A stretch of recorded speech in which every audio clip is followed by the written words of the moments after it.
Kids, Indonesia adalah negara kepulauan yang secara geografis terletak di antara benua Australia dan Asia, serta di antara Samudra Hindia dan Samudra Pasifik.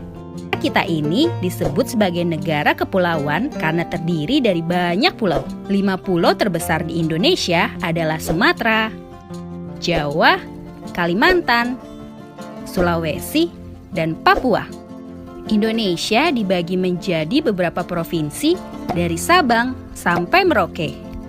Selain itu, masih banyak lagi keindahan alam dari Indonesia yang juga didukung dengan berbagai kebudayaan khas dari setiap daerah. Maka itu, bangsa Indonesia disebut bangsa yang majemuk karena terdiri dari banyak suku, adat, agama, dan bahasa daerah masing-masing. Setiap daerah di Indonesia punya budaya, adat, dan kebiasaan yang berbeda-beda. Hal ini bisa dipengaruhi oleh banyak hal. Salah satunya adalah kondisi geografis. Misalnya, setiap provinsi punya rumah adat, pakaian adat, tarian adat, dan lagu-lagu daerah. Halo, Assalamualaikum warahmatullahi wabarakatuh. Halo semua, perkenalkan nama saya Nuriza Diana Asafana, NIM 18011012128. Nah, di video kali ini saya akan menjelaskan tentang salah satu penerapan dari etnofisika. Pada cuplikannya tadi kan udah dijelasin tentang beraneka ragamnya budaya di Indonesia. Nah, di video kali ini aku akan membahas tentang salah satu penerapan dari etnosains, yaitu analisis konsep fisika pada bentuk fisik dari keris. Nah, pasti penasaran kan, apa sih konsep fisika dari keris? Kalau ingin tahu, pantengin terus ya sampai akhir video. Tapi sebelum itu, gak afdol kalau kita belum tahu tentang asal-usul dari keris. Jadi kita simak video berikut. Yuk, sukses! Sebenarnya banyak banget teori yang menyatakan tentang asal-usul dari keris. Ada bermacam-macam teori. Tapi di sini saya akan menjelaskan tentang satu teori yang menurut saya paling kuat, yaitu ditemukannya keris pada abad ke-10 sebelum Masehi. Zaman ini, berbagai bangunan candi batu telah dibangun. Nah, ini membuktikan bahwa bangsa Indonesia pada waktu itu telah mengenal peralatan besi yang cukup bagus, sehingga mereka dapat menciptakan karya seni pahat yang bernilai tinggi. Nah, kalian tahu kan, biasanya pada candi itu terdapat gambar timbul atau biasa yang kita sebut dengan relief. Nah, ada salah satu candi yang ditemukan di desa Dakubu, di daerah Gerabak, Magelang, Jawa Tengah. Nah, pada candi itu terdapat relief di mana relief tersebut terdapat prasasti. Prasasti ini menggunakan huruf Pallawa yang merupakan jenis tulisan kuno. Dan diperkirakan tulisan itu telah dibuat sekitar 500 Masehi. Nah, pada prasasti itu mempunyai gambar seperti kapak, sabit, belati, pisau, dan keris. Nah, ini menunjukkan bahwa masyarakat Islam Nusantara pada masa itu telah menciptakan seni pahat yang bernilai tinggi. Gimana tentang asal-usul dari keris tadi? Paham kan apa itu keris dan asal-usulnya? Kalau gitu, langsung aja kita lihat dari bentuk fisik dari keris pada video selanjutnya. Nah, selanjutnya saya akan menjelaskan tentang bentuk fisik dari keris. Bentuk fisik dari keris ini dibagi atas 3. Yang pertama, pegang keris atau hulu keris. Nah, yang kedua ada warangka atau sarung keris. Dan yang ketiga adalah wila atau wilahan. Untuk yang pertama itu adalah pegangan keris. Pegangan keris adalah suatu tempat di ujung selai mata keris yang digunakan untuk memegang keris. Biasanya terbuat dari kayu dan diukir dengan kinatah emas dan batu mulia. Karena gagang keris harus bisa menyatu dengan besi, batang logam atau bilahnya dalam kondisi apapun, jadi jenis kayu yang digunakan seharusnya adalah keras dan memiliki daya cekam yang kuat dan pada besi keris. Bentuk fisik yang kedua yaitu warangka atau sarung keris. Warangka adalah komponen keris yang punya fungsi tertentu khususnya dalam kehidupan sosial masyarakat. Sebagai pencerminan status masyarakat, warangka juga merupakan sarung yang digunakan untuk menyimpan keris agar aman untuk dibawa dan memiliki bentuk yang lebih menarik. Nah, untuk bentuk fisik yang ketiga yaitu wilahan atau wilah. Wilah adalah bagian utama dari keris dan juga terdiri dari bagian-bagian tertentu yang tidak sama untuk setiap wilahan. Nah, wilahan sendiri dibagi atas dua, yaitu dapur keris dan juga pamor keris. Untuk dapur keris yang seperti ini. Nah, dan pamornya itu adalah pahatan-pahatan yang terdapat pada keris. Nah, di sini saya akan beritahu kalian tentang bagaimana cara menghitung look pada keris. Untuk yang pertama, ada cara satu. Kita bisa menggunakan cara ini. Ini menurut saya mudah. Yang pertama, menghitung bagian yang menjorok keluar. Seperti ini.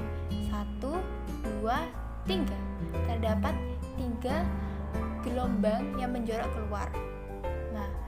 Ada rumusnya untuk menghitungnya. Setelah kita dapatkan 3 tadi, kita kalikan 2. Nah, jika yang kita hitung adalah menjorok keluar,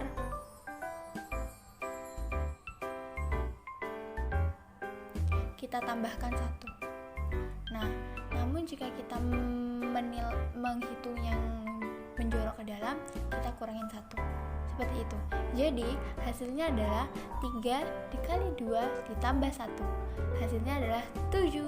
Berarti ada 7 look pada keris yang ada di sini.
Keris yang baik harus dibuat dan ditempa dari 3 macam logam, yakni besi, baja, dan bahan pamor.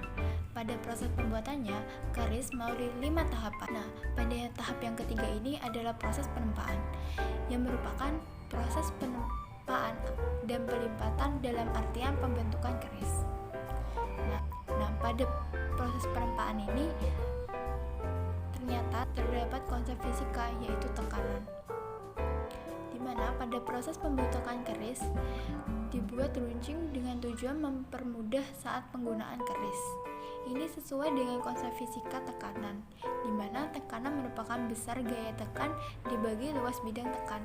Karena semakin kecil luas permukaan keris, maka semakin besar tekanan yang diberikan oleh keris, di mana P sama dengan tekanan dengan satuan Newton per meter kuadrat, sama dengan F yaitu gaya tekan dengan satuan Newton dibagi dengan luas bidang atau luas penampang dengan satuan meter kuadrat. Untuk konsep kedua yaitu konsep gelombang. Keris menurut bentuk fisiknya dibagi atas 2 kelompok besar, yaitu bentuk lurus dan bentuk loop atau melengkung-melengkung. Pada bila keris, bentuk loop memiliki bentuk yang selalu membuat sudut tertentu terhadap ganja, namun bukan tegak lurus. Menurut filosofi, kedudukan bila keris yang miring atau condong melambangkan dari sifat manusia yang sebenarnya, sangat rentan terhadap godaan dan nafsu keduniawian, khususnya bagi orang Jawa dan juga suku bangsa Indonesia lainnya, bahwa seseorang apapun pangkat dan kedudukannya harus senantiasa tunduk dan hormat, bukan saja pada Sang Pencipta, juga pada sesama. Menurut filosofi, bentuk loop ini berakhir pada ujung keris yang mengartikan bahwa sifat manusia yang condong tadi pada akhirnya akan kembali kepada Sang Pencipta. Nah, di sini dapat dikaitkan dengan konsep fisika, yaitu gerak harmonis sederhana dengan isolasi teredam. Getaran teredam atau gerak harmonik teredam merupakan suatu keadaan di mana gerak periodik akan mengalami pelemahan pada akhirnya menjadi nol. Yang menyebabkan nilai nol ini adalah energi mekanik yang terdisipasi karena adanya gesekan yang mengakibatkan pegas atau bandul berhenti berisolasi.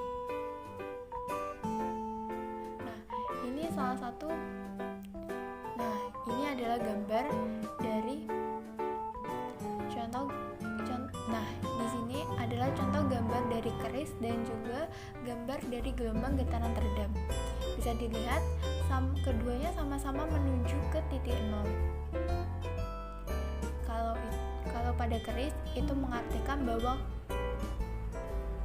nanti kita akan kembali kepada Sang Pencipta, seperti itu.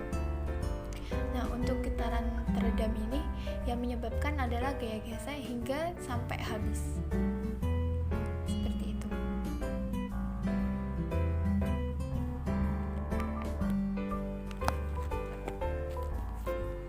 Ini udah di video akhir. Aku harap dan aku mau ngucapin terima kasih sama semua yang telah menonton video ini sampai akhir. Semoga di video ini dapat membantu teman-teman untuk belajar fisika. Dan teman-teman mesti tahu fisika ya. Dan kalian mesti tahu di fisika gak cuma ada rumus yang berumit-rumit itu, tapi juga bisa kita terapkan pada sains ini. Sekian dari saya. Billahi taufiq wal hidayah. Wassalamualaikum warahmatullahi wabarakatuh.